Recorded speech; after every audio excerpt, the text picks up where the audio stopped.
My name's Nathan. I run a record shop called Milque and Muhle Records. Before we opened the shop, my girlfriend really wanted to use the word milk in the title. Then I kind of came up with mule, and then we kind of stuck it together, Milque and Muhle. It doesn't really mean anything, it's complete gibberish.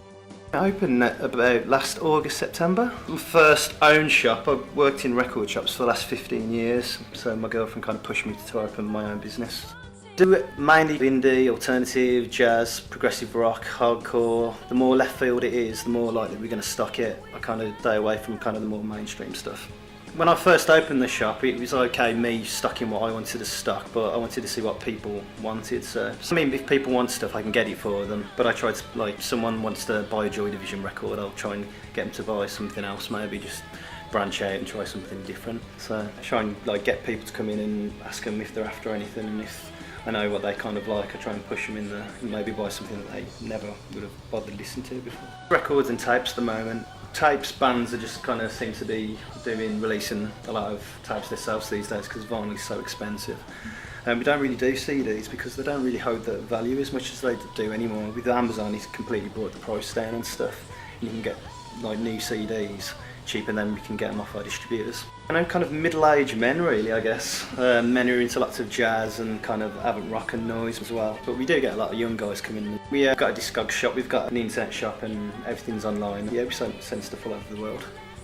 I know most of the shops in Birmingham. I think we do stock a lot more underground stuff. I deal with a lot more smaller labels. I try to get in stuff that no one else is going to get. I think if there's a new Mogwai album out or something, I probably wouldn't stock it even because I know everybody else is going to have it. Where there's a band from Norway called Noxat, and they're like a really weird Norwegian noise band, and I'm dealing direct with the bass player, and it's just stuff like that. I'm getting stuff from them. So yeah, just weird, obscure stuff really.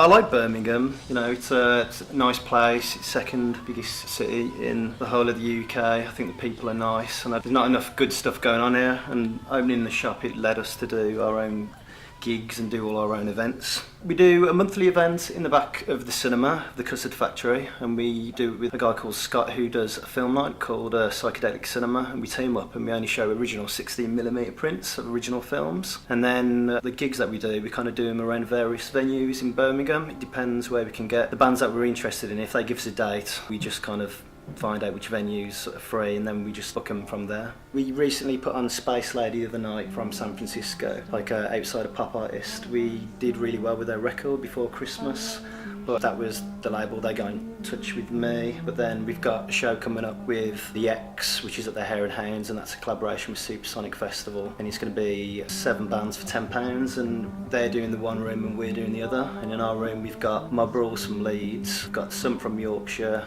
we've got Gold from London, Bainey Bleeder from Birmingham, and then in May we're putting on Good Throb from London, an all-girl post-punk band, and then on the same bill there's Cosmic Thoughts from Oxford, who are like kind of really mellow prog band, and then there's Whitefinger from Nottingham, which is the band which has got Joey from Music Exchange and the record shop, it's his band, so doing a couple of things. We've got a band playing outside on Record Store Day. We've got a band called Sealand playing, which is members of Broadcast and Plone, and they're going to be playing outside the shop on Record Store Day.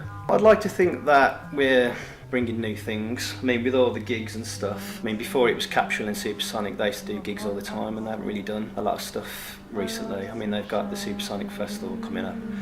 So I'd like to think that we are quite important for bringing bands like Good Throb. We did Perspex Flesh the other week from Leeds. I mean, we've got Mob Rules playing like our night with Supersonic, which I'm really stoked about. Those bands as well, I've always wanted to put them on. So, and I think that's it. If you want the bands to play Birmingham, you've got to do it yourself, and that's what I've done. It's kind of just stuff that really goes with our shop. So we kind of just try to just share the more adventurous stuff with people.